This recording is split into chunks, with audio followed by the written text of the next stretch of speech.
Fala pessoal, cafezinho com tecnologia aí. Mais um vídeo aqui, tô aqui com a minha canequinha do Timaya. Vamos trocar uma ideia por que devs não passam entrevista ou como a gente evolui na carreira. Recentemente, eu terminei esse livro aqui, Arquitetura de Software, as partes difíceis. Eu acho que é uma leitura obrigatória para todo mundo que quer evoluir na carreira, desenvolvedores. Tem uma linguagem boa de ler, fácil, né? E acho que vai agregar o conhecimento de todo mundo. E nesse livro a gente expõe aqui o nosso triângulo do conhecimento, né? E o que está impedindo a nossa evolução como um bom desenvolvedor, um bom profissional na área de tecnologia, né? Então, o que está acontecendo, né? A gente pensando, a gente usa framework o tempo todo, né? A gente tem o Spring, tem o Next, tem o React para front-end ali, a gente tem o Django que usa Python, né? Tem a linguagem Python ali. Mas será que a gente de fato entende tecnologia ou a gente só está decorando como usa isso e resolver problemas, né? Elaborar uma solução com determinado framework, né? Sem esses frameworks, o que a gente sabe? No mercado, o que a gente resolve o problema? Então eu quero trazer esse debate porque eu detesto esses falsos gurus. A minha ideia desse canal é expor um pouco dos meus pensamentos aqui, porque, pô, passei pela graduação, mestrado, tô no doutorado agora, trabalhando também, e a gente vê os desafios do dia a dia, né? Então a gente precisa resolver problemas, né? O mercado procura isso. Então, por que a régua aumentou? Por que tá tão difícil passar entrevista? O que realmente é avaliado nas entrevistas, né? Então, assim, esses cursos rápidos, esses falsos gurus aí querendo vender sonhos, falsos sonhos, né? Ah, vai ganhar R$ 10.000 6 meses, vem para a área de dev, né? A área de dev tá faltando mão de obra, o que é verdade, mas precisa de uma mão de obra mais específica, mais qualificada. Não é simplesmente aprender um framework e achar que vai ganhar R$ 10.000 em tão pouco tempo, ou então ir para a área de ciência de dados agora, que é um do momento, data science, usa Python, machine learning, o que realmente é muito válido, e é uma área muito boa, com muitas opções de vaga, né? Então, também muito bem remunerada, mas não é com cursos rápidos que a gente vai conseguir ser um bom profissional, evoluir na carreira e passar entrevista, né? É uma área, a nossa área é uma área complexa, demanda muito estudo, aprendizado contínuo, e nós vamos ver isso ao longo do vídeo. Então, e trazendo também o conceito do triângulo do conhecimento, que deriva aqui do nosso amigo Mark Richards, do livro Arquitetura, e as partes difíceis, e vamos entender o que acontece aqui. Bom, o triângulo do conhecimento, nós temos três camadas. Então, a primeira camada é o que você conhece no dia a dia. A gente usa o tempo todo, para quem já trabalha ou está tentando a primeira vaga, deve estar acostumado a usar o React com Node, aí tem um banco não relacional, ou relacional, geralmente um MongoDB ou MySQL ali. E aí faz um crudezinho ali, faz ali uma Pokédex, faz ali um cadastro de alunos, de pacientes, enfim, né? A gente usa todo dia, ou para quem já trabalha, mexe muito com isso, trabalha ali com cloud. O segundo nível é o que a gente tem conhecimento e eventualmente aplica no dia a dia, né? Talvez você já tem um nível mais avançado de cloud, aí usa Docker, né? Entende algumas arquiteturas diferentes, comunicação assíncrona, usa filas, por exemplo. E o terceiro nível são coisas que talvez a gente não saiba nada. E a grande ideia simples do Mike Richards é a gente aumentar a segunda camada. Quanto mais conhecimento a gente tem, não necessariamente que a gente aplica todo dia, melhor profissional você é, né? Num debate técnico, por exemplo, num pensar numa solução, estar de frente de um problema ou de alguma falha, você tem um conhecimento maior o qual você consiga pensar na melhor solução para aquele problema, né? Porque a gente sabe que na computação a gente pode resolver um problema de milhões de maneiras diferentes, né? Que podem ter custos, benefícios diferentes. Então, quanto maior o seu leque de conhecimento e de ferramentas, não necessariamente que você aplica todo dia, mas tem um conhecimento, vai te ajudar muito na sua carreira, principalmente numa entrevista, né? Ou numa reunião com um cliente, entender negócio, requisitos. Você consegue pensar na melhor forma e estudar ela, né? Enfim, você tem aquele conhecimento e consegue oferecer a melhor solução. Então, isso aqui, trazendo aqui a camada 1 da maioria dos desenvolvedores, provavelmente quem está estudando para a primeira vaga ou quer evoluir mais na carreira, ali é pleno, quer virar um sênior, enfim. A gente ali, a gente cria APIs REST, né, integra com front-end, a gente faz um deploy ali na AWS, ou num outro servidor de cloud, usando o Docker, né, que é a modinha agora, realmente o Docker é muito bom, resolve muitos problemas, mas será que a gente entende realmente o que ele faz, como ele funciona por debaixo dos panos, isso é importante. Faz um CRUD ali com bancos relacionais ou não relacionais, mas entender a diferença de cada um, qual o caso de uso para cada um, né? E isso é importante. A gente resolve alguns bugs, trabalha com Git, todo mundo ali trabalha com Gitinho, tem as branches e tal, faz um deployzinho, CI/CD.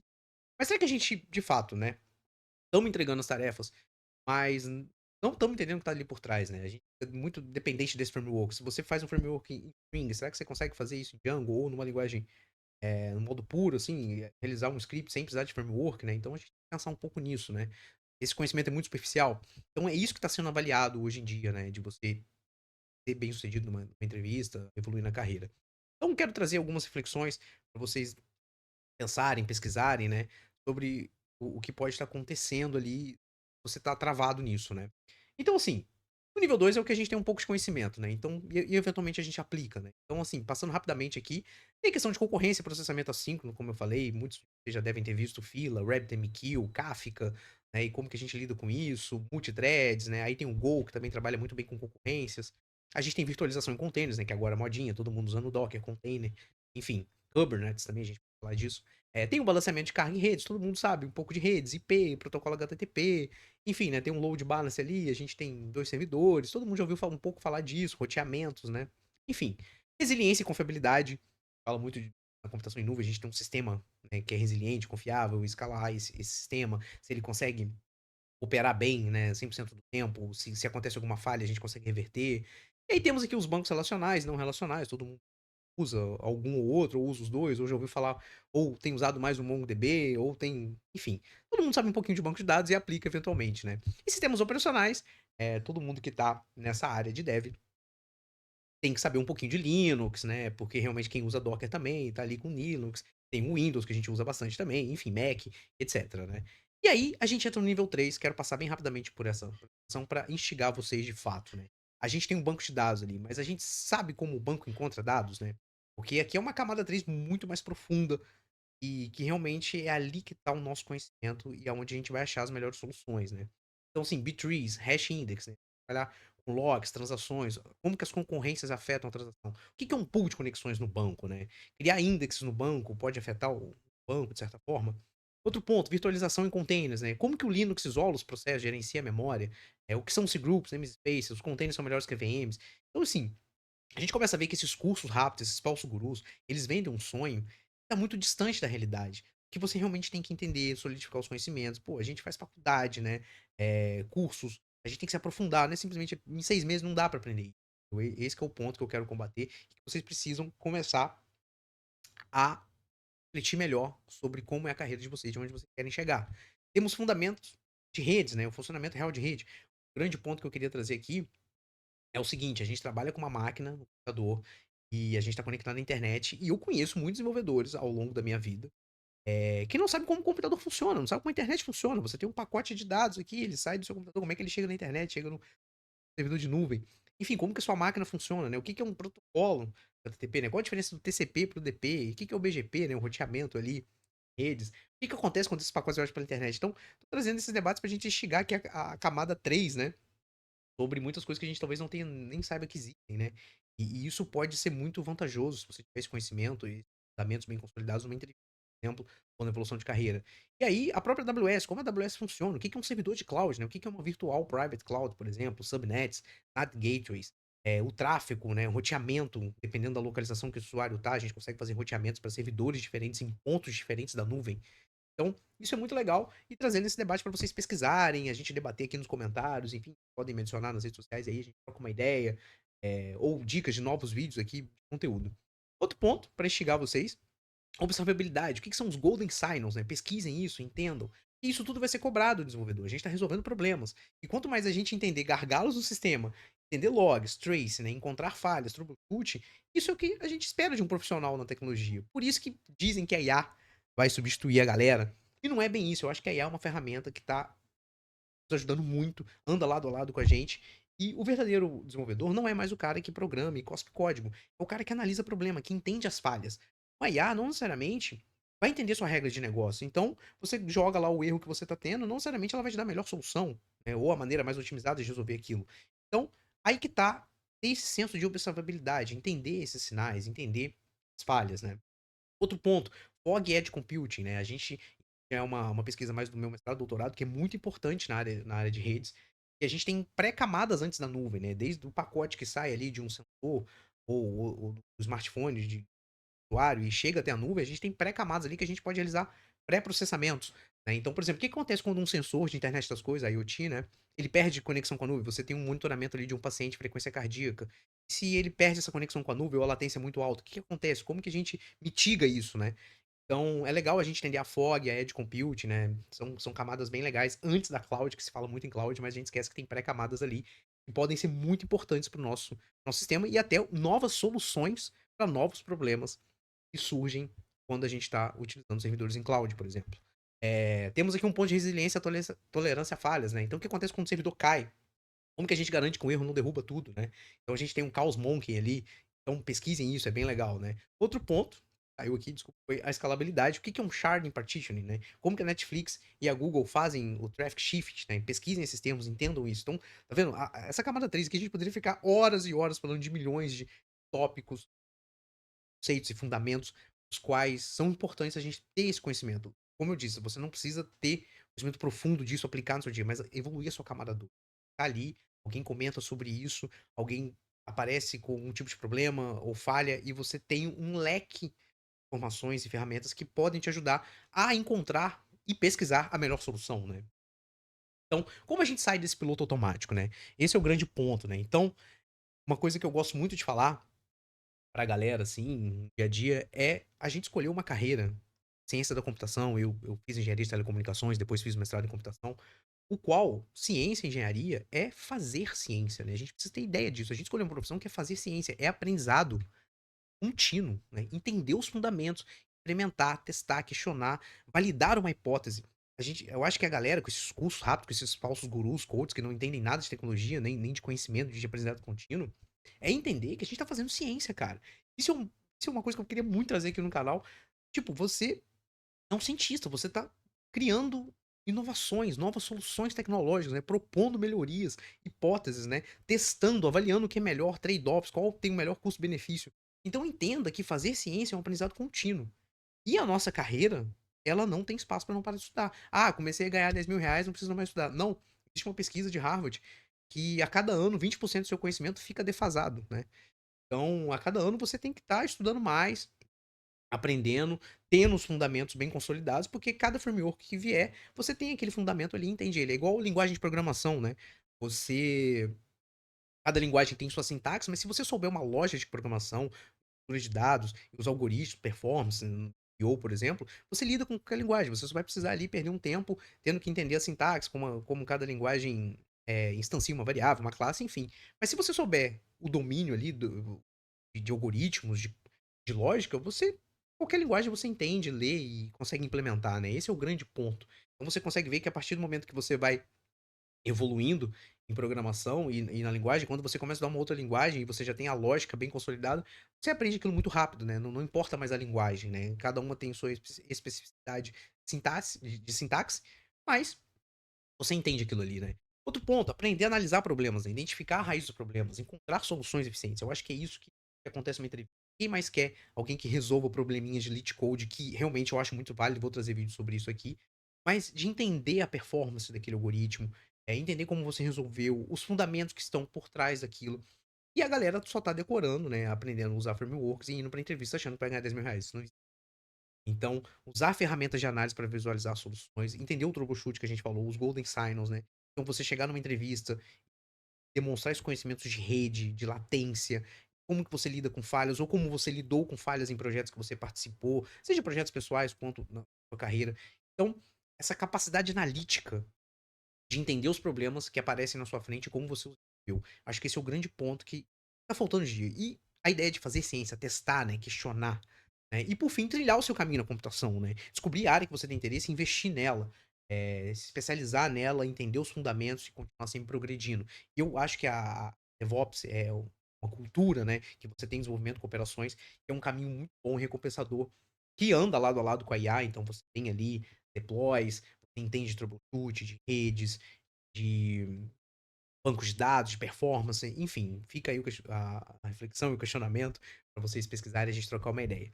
E por fim, cafezinho com tecnologia e filosofia, como é o nome do canal, eu gosto de trazer também da minha formação em ciências sociais, que foi um cara que eu pesquisei muito, é um cara atual, contemporâneo, Byung-Chul Han, que ele escreveu um livro chamado Sociedade do Cansaço. Acho que acredito que vocês já devem ter ouvido falar, muita gente. É um livro que tá bem no hype. E esse cara, ele tem 50 e poucos anos, 60 anos, e os livros dele são muito atuais, que falam do nosso dia a dia, da nossa rotina, da tecnologia, né, do impacto da tecnologia na nossa vida. E ele critica essa superficialidade do pensamento, né, na era digital. A influência desses algoritmos em nossas mentes e comportamentos, né? A gente tá ali, essas questões de consumo, de primeiro milhão, e hiperprodutividade, alta performance, e banho gelado 5 da manhã, e você tem que, com 30 anos, tá com a vida perfeita, e a gente fica vendo esses influências vendendo esses sonhos também. Então o Byung vem para criticar isso e mostrar como que a nossa sociedade está ficando adoecida, né? Uma sociedade do cansaço. Então, Nesse livro, essa busca por alta performance e alta produtividade, tá criando uma ideia que nós somos escravos de nós mesmos, né. Então isso está proporcionando uma sociedade que não se desconecta de informação, a gente está tendo a síndrome da fadiga de excesso de informações e a gente não consegue mais pensar, né, refletir, analisar. O Jung vem com uma ideia de que a gente precisa de calma, né, a gente precisa entender nossos momentos, silêncio, analisar, questionar com calma, entende? Como isso vai se conectando com a ideia da gente entender os fundamentos. Principal, segundo o livro dele, O Favor Fechar os Olhos, ele diz uma ideia sobre concluir o que você se propõe a fazer, que é uma sociedade que não conclui mais nada. É sempre o próximo stories, o próximo feed, a próxima notícia, o próximo curso, o próximo atalho fácil. Isso não existe. Ele fala: "Cara, pega um livro e lê até o final", sabe. Pega um curso, passa até o final e reflita, entenda o que como impactou, né. Então, por isso que a ideia de você fazer um curso, uma faculdade, uma pós, enfim, é interessante para essa questão da conclusão, né. O Jung vai trazer muito isso. E aí, com a conclusão, você vai consolidando o seu conhecimento, a maneira como você enxerga a vida e a tecnologia de modo geral, e assim você consegue fazer ciência de fato e mostrar isso numa entrevista e onde quer que você esteja trabalhando, fazendo pesquisa, de que você tem uma habilidade de comunicação, uma habilidade analítica, uma habilidade de resolver problemas, uma habilidade de questionar, de interpretar, né? Eu acho que esse é o grande ponto. Então, será que a gente não está buscando conhecimento de forma acelerada, como se fosse um vídeo em rede social, é sempre o próximo curso, é sempre o próximo atalho, é sempre o próximo framework novo que sai, né? E esquecendo fundamentos, algoritmos, redes, né? A gente tá buscando apenas atalhos pra chegar lá, então esse é o ponto. E isso nos leva, né, à ideia do Jung, recomendo todos vocês lerem, é a ideia de que essa nova sociedade tá levando todo mundo ao burnout, à ansiedade, à depressão, que a gente tem visto altos níveis disso. Então, dê essa pausa, pare, questione, faça um curso até o final, leia, né, não tenha pressa, é uma profissão complexa que demanda tempo e paciência. Então, esse é a minha reflexão final do vídeo aqui. Então, a resolução de problemas é isso. Ser um bom dev é resistir, né, ao código automático, não jogar numa cuspir na IA lá, a IA vai, manda e você cola e copia, né. Entenda, enxergar além do óbvio, né. Eu acho que esse é o mais importante, né, analisar profundamente e transformar as complexidades em clareza. Eu acho que esse é o ponto que tá faltando hoje em dia, é de você estar numa entrevista e você realmente demonstrar que você entende os fundamentos. O que que tá acontecendo ali? E como você comunica o que você sabe, né, a sua habilidade de comunicação, de soft skills, de entender performance, entender como que um código pode escalar, como a legibilidade desse código, e o quanto você concluiu o que você se propôs a fazer, como isso impactou de fato todo o seu conhecimento.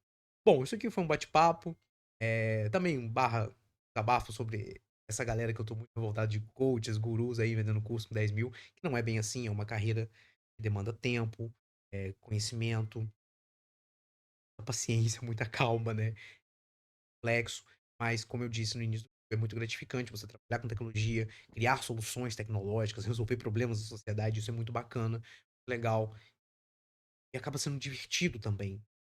E tem galera, tem equipe, todo mundo trabalha junto em prol do produto, de atribuir valor àquele sistema, àquela solução.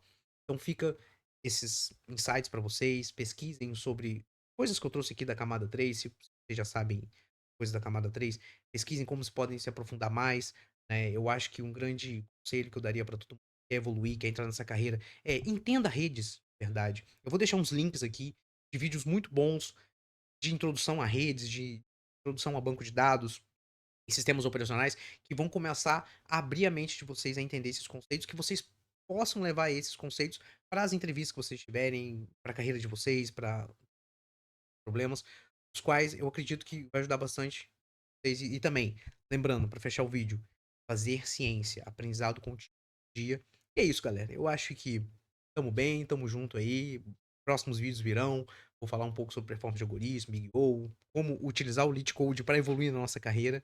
E é isso. Grande abraço para todo mundo, valeu. E pesquisem sobre esse cara aí, Byung-Chul Han, cara muito bom, livros excelentes que vão moldar o pensamento, né? Ajudar vocês a moldar um pensamento com uma capacidade analítica melhor, bem como questionar como que a sociedade está caminhando, em como os algoritmos podem estar influenciando a nossa vida e o quanto a gente talvez não esteja numa sociedade do cansaço e sendo escravo de nós mesmos, né. Fica aí essa reflexão.